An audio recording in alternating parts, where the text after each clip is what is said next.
Hello what's up guys, welcome to Knowledge Tube. So आ चुके हैं हम लोग आज फिर एक नए वीडियो के साथ। और आज का जो हमारा वीडियो है वो बेस्ड है नंबर सिस्टम और अलजेब्रा पे।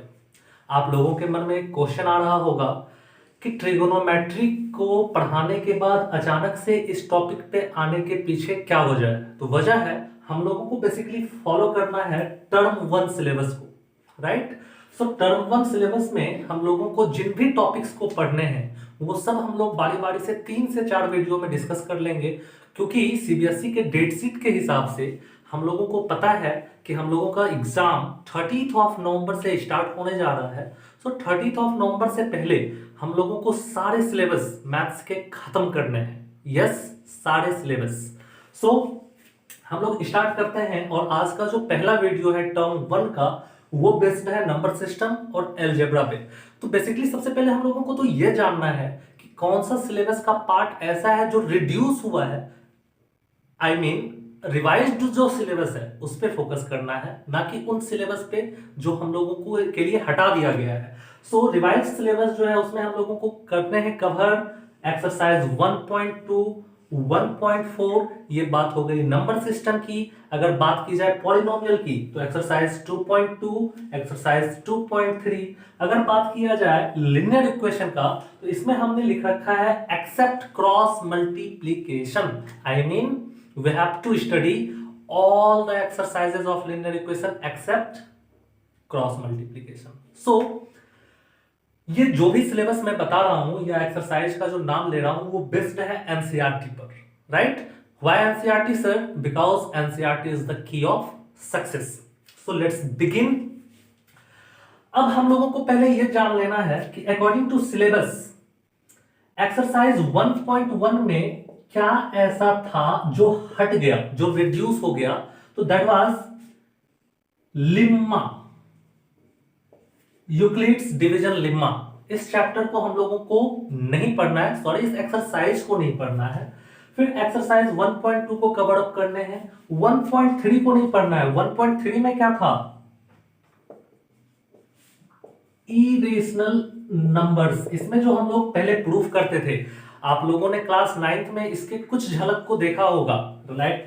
जैसे √2, √3, √5 ये सारे इरेशनल नंबर्स हैं। तो यहाँ पे हम लोगों को क्या था बेसिकली कि एक्सरसाइज 1.3 में ये प्रूफ करना होता था कि √2 एक इरेशनल है, √3 एक इरेशनल नंबर है। बट अब हम लोगों को ये नहीं करना है, राइट। तो हम लोग चलते हैं फाइनली जो हम लोगों को कवर करना है, आई मीन एक्सरसाइज 1.2 और एक्सरसाइज 1.4 पर। ओके, सो एक्सरसाइज 1.2 क्या है हमारा? एक्सरसाइज 1.2 क्या कॉन्सेप्ट है इसके और इससे रिलेटेड किस तरह के क्वेश्चंस एग्जाम में आ सकते हैं, राइट। तो देखते हैं।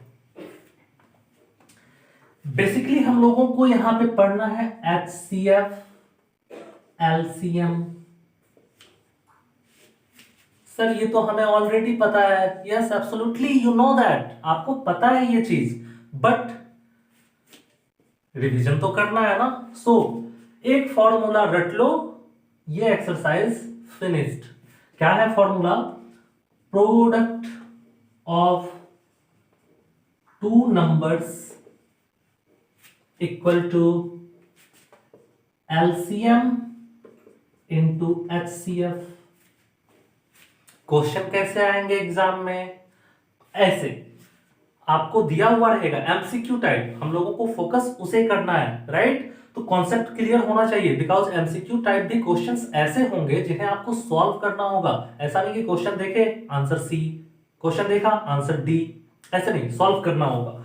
तो शॉर्ट में सॉल्व करना है, राइट, ताकि हमारा समय बचे। कैसे कर सकते हैं? Suppose we have given two numbers 16 and 24। Okay, we have given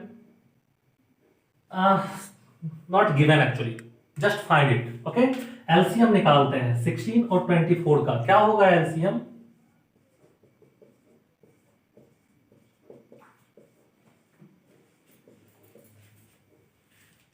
product 2 2 जा 4, 2 जा 8, 2 जा 16, 3 जा 48। ये हमारा एलसीएम हो गया। एचसीएफ,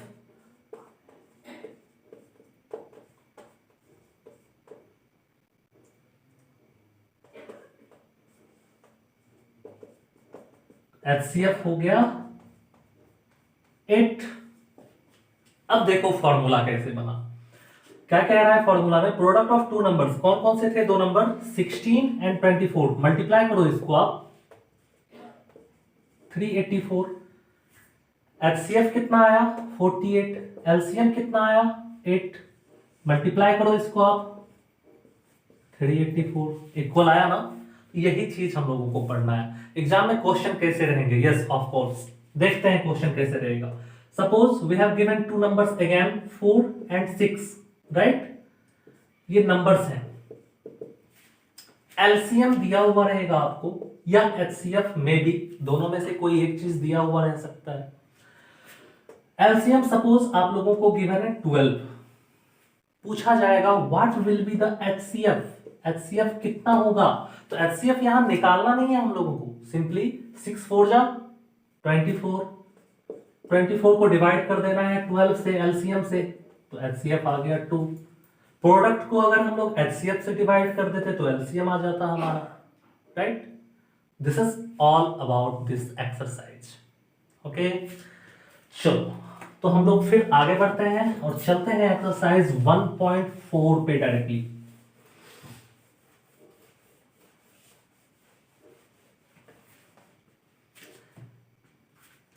एक्सरसाइज 1.4 क्या पढ़ना है सर इसमें, पता है बहुत आसान सा चीज है, लेकिन बच्चे मिस्टेक करते हैं और एमसीक्यू टाइप में तो डेफिनेटली करते हैं। सो कुछ ऐसा करेंगे आज हम लोग जिससे कि आगे गलतियां नहीं होंगी, राइट।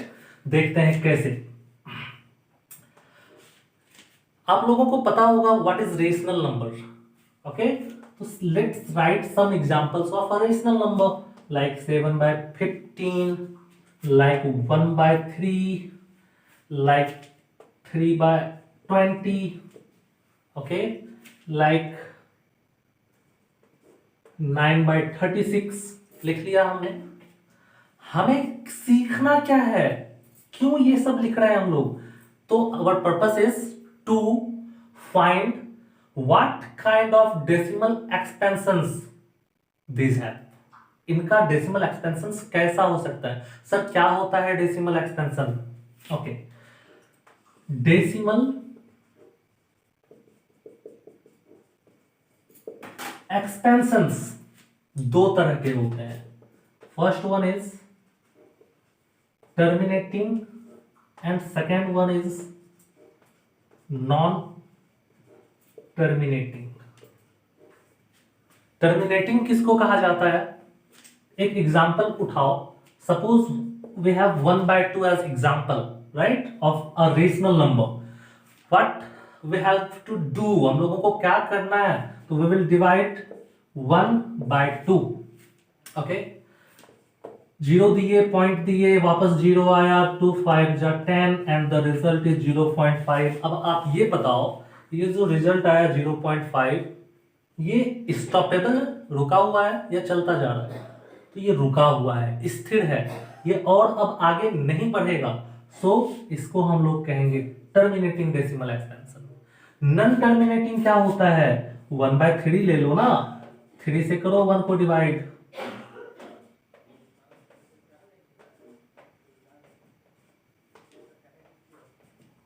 सो हम लोग देख सकते हैं ये 3 आता जा रहा है, इसका मतलब ये स्थिर रहने वालों में से नहीं है। कैसा एक्सपेंशन होगा इसका, नॉन टर्मिनेटिंग।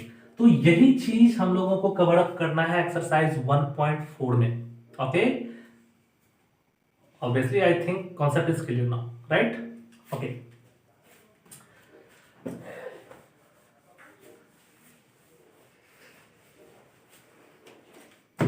सर जी मेरे को एक बात समझ में नहीं आया, आपने तो कहा था कि इसमें बच्चे गलतियां करते हैं, बट ये तो कुछ भी नहीं था।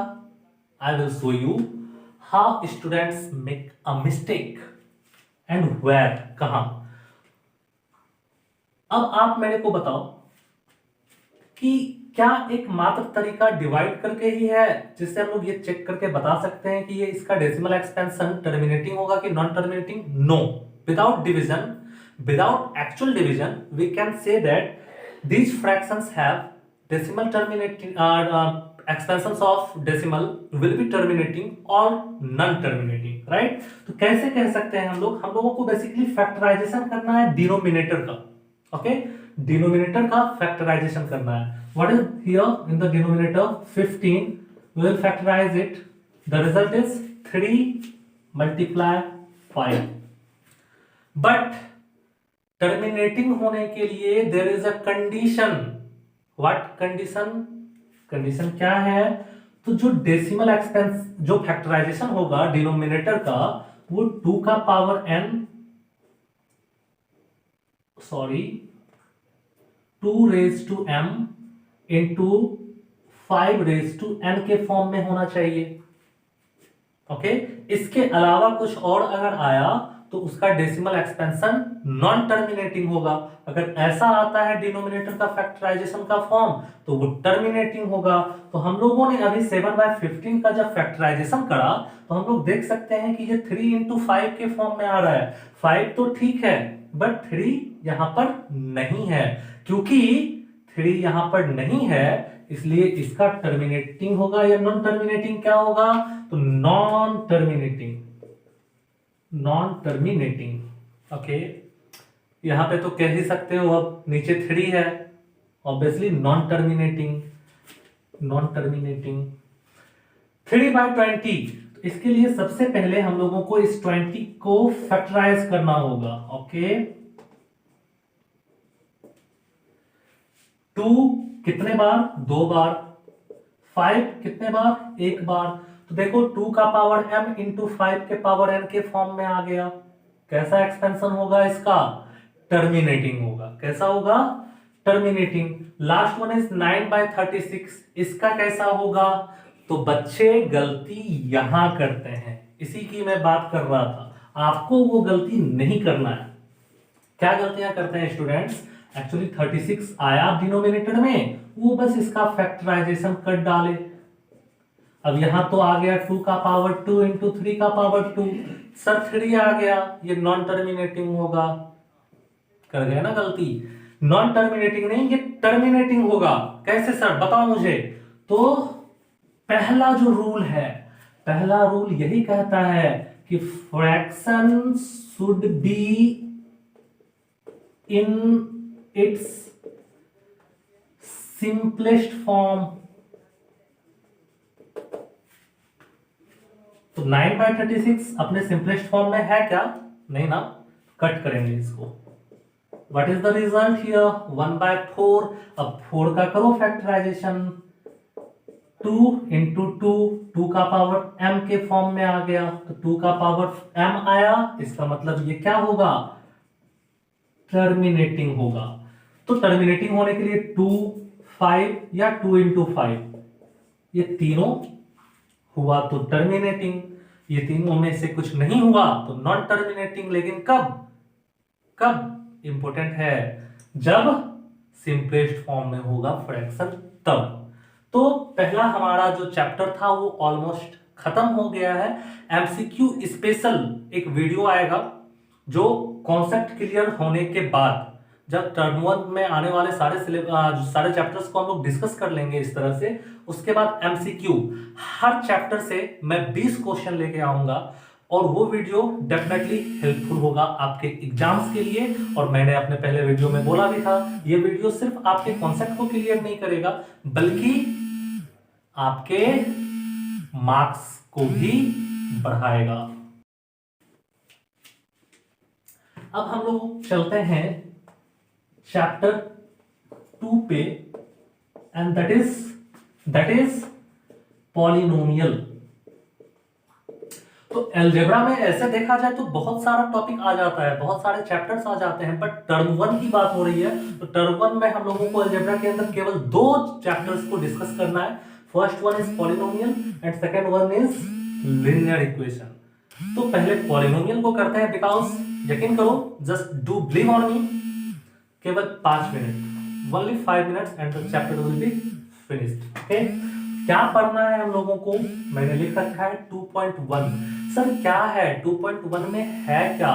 ओके, लेट मी, होता क्या है पॉलिनोमियल, क्या होता है ना, उसको जानने से बेटर है कि आप ये जानो कि कौन सा चीज ऐसा है जो पॉलिनोमियल नहीं हो सकता. तो एक ऐसा इक्वेशन जिसका डिनोमिनेटर वेरिएबल हो, मतलब ए से लेके जेड तक का कोई भी लेटर अगर ले लो वो सब के सब वेरिएबल्स ही हैं. और क्लास 10th के अकॉर्डिंग आप बस यही याद रखो कि ये वेरिएबल्स हैं. ठीक है, तो एक्स वेरिएबल है, डिनोमिनेटर नीचे आ गया, इसलिए ये पॉलिनोमियल नहीं होगा. ओके, पावर नेगेटिव नहीं होना चाहिए वरना ये भी पॉलिनोमियल नहीं होगा. Thank you sir, very good sir. Okay, अब हम लोग आगे बढ़ते हैं. हम लोगों को एक्चुअली जानना है सबसे पहले चीज को जो कि है जीरो. सर जीरो तो हम लोग जानते हैं, सुनना, जीरो, ये जीरो नहीं है, ये गणेश भगवान का लड्डू नहीं है जीरो. ओके, हम लोग यहाँ दूसरे जीरो के बारे में पढ़ रहे हैं, एक्चुअली इसी से रिलेटेड है, जाएगा तो नहीं छोड़ के हमें, बट ऐसे नहीं समझना कि ये जीरो हो गया. इस जीरो को एक और नाम से याद रखना, रूट. अब यहाँ पे स्क्वायर रूट वाला रूट मत लाना please. Okay, so zero and root क्या होता है sir? Suppose I am giving you an example of an equation. कैसा equation sir? 2x square minus 5x plus 7. This is an equation and you have to find the value of x for which the total value of this equation will be 0. नहीं समझ में आया sir? x का कोई ऐसा value बताओ ना यार जिसको कि यहाँ पुट कर दें तो पूरे का वैल्यू कितना आ जाए? 0. इतना ही तो करना है. क्या हो सकता है सोचो, आप कुछ भी सोच सकते हो, कुछ भी सोच सकते हो. You can think anything. For example, suppose अगर इस x की जगह 1 रख देते हैं, 1 का स्क्वायर 1 इंटू 2, 2, 7 प्लस 2 9. नहीं होगा, ये नहीं होगा, नहीं होगा, डेफिनेटली नहीं होगा. एक्चुअली थोड़ी आपकी सहूलियत के लिए, आपकी आसानी के लिए मैं एग्जांपल को क्या कर रहा हूं ना, चेंज कर दे रहा हूं. ओके, 3. अब बताओ x का कोई भी वैल्यू, तो x का वैल्यू 1 रख के देख लो आप. ठीक, 1 को रखा,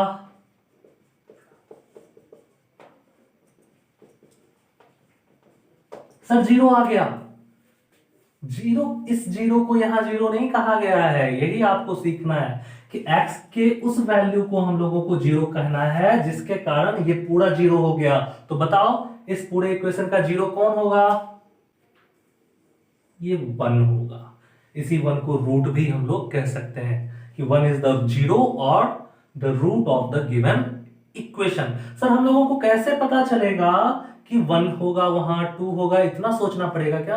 नो, आप लोगों ने सिंपली क्लास 9th में फैक्टराइजेशन चैप्टर पढ़ा होगा, तो जो भी आपने फैक्टराइजेशन पढ़ा होगा उसी के बेसिस पे क्वेश्चंस यहाँ पे आपके आएंगे. इसलिए मैं हमेशा अपने स्टूडेंट्स को कहता हूं कि जब आप क्लास 10th में हो तो क्लास 9th की चीजों को रिवाइज करते रहो. For example, I am showing you simplest example of class 9th factorization, right? So the example is,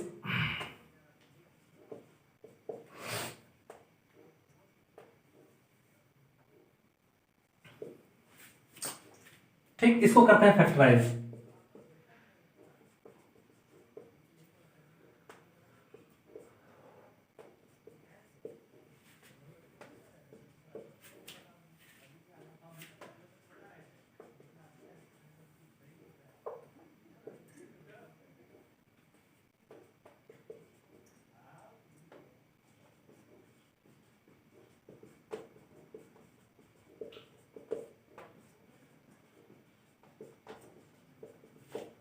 पता है मैं इतना देर चुप क्यों रहा?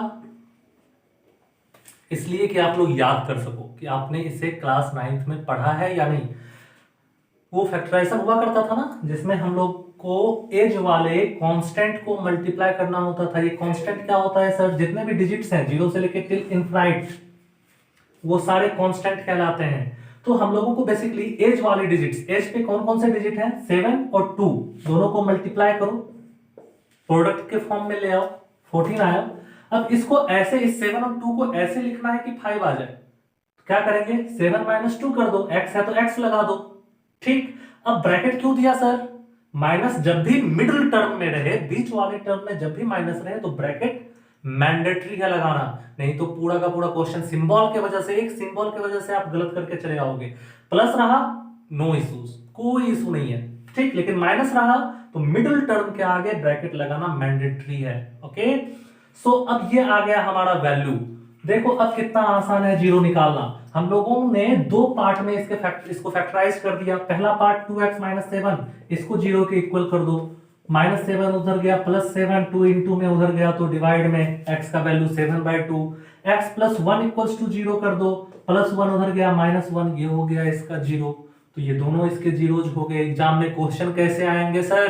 तो आपको इक्वेशन दिया हुआ रहेगा और ऑप्शन दिया हुआ रहेगा कि बताओ which of the following will be the zeros of the given polynomial. तो आपको निकालना पड़ेगा, कॉन्सेप्ट मालूम होना चाहिए, ठीक है? तुक्का में नहीं काम चलेगा। So again MCQ based questions के लिए वीडियो में अलग से लाऊंगा, फिलहाल कॉन्सेप्ट क्लियर करते हैं। ये हो गया हमारा चैप्टर 2 का एक्सरसाइज 2.1 कंप्लीट। 5 मिनट लगाना। और 2.3, तो 2.2 में सर आपने क्या छोड़ दिया? क्या छोड़ दिया?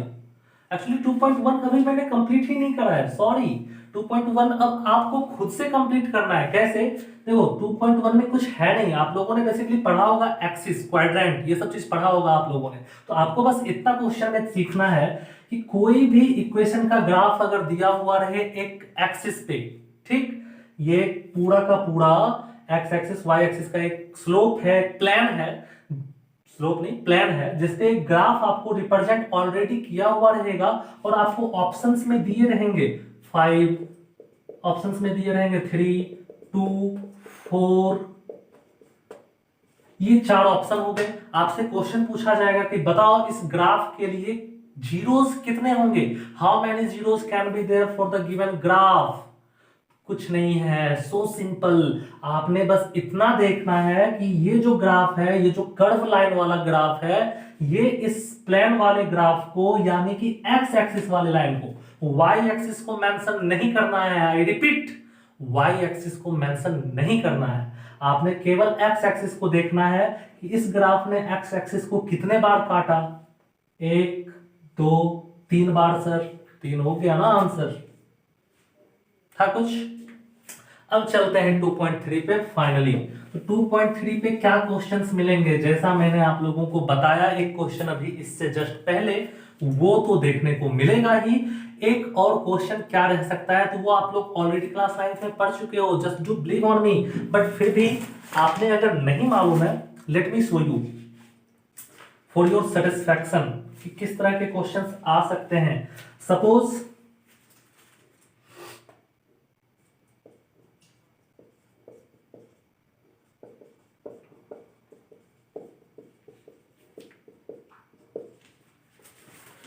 आपने ये पूछा जा रहा है कि बताओ अगर फर्स्ट वाले से सेकंड वाले को डिवाइड किया जाएगा तो रिमाइंडर क्या होगा, या क्वोटेंट क्या हो सकता है, क्वोशेंट क्या हो सकता है। एग्जाम में कुछ भी पूछा जा सकता है, तो बस दोनों को निकालने का सेम तरीका है। अगर रिमाइंडर पूछा जाए, तो आपको सिंपली क्या करना है, लेट t² - 3, इसको जीरो के इक्वल लेट कर लेना है। -3 उधर गया तो +3, अब इधर रूट स्क्वायर हटाना है और इधर रूट लगा देना है।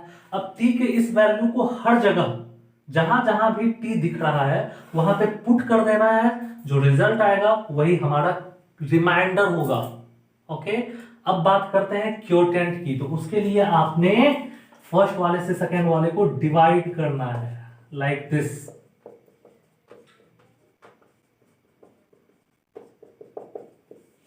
ओके, ये देखो फर्स्ट में क्या है t², यहां पे क्या है 2t⁴। इन दोनों में क्या मिल रहा है, तो t² इसके पास भी, ये तो t⁴ है तो t² तो ऑब्वियसली होगा ना। इसके पास क्या नहीं है, 2 नहीं है, 2 देंगे यहाँ।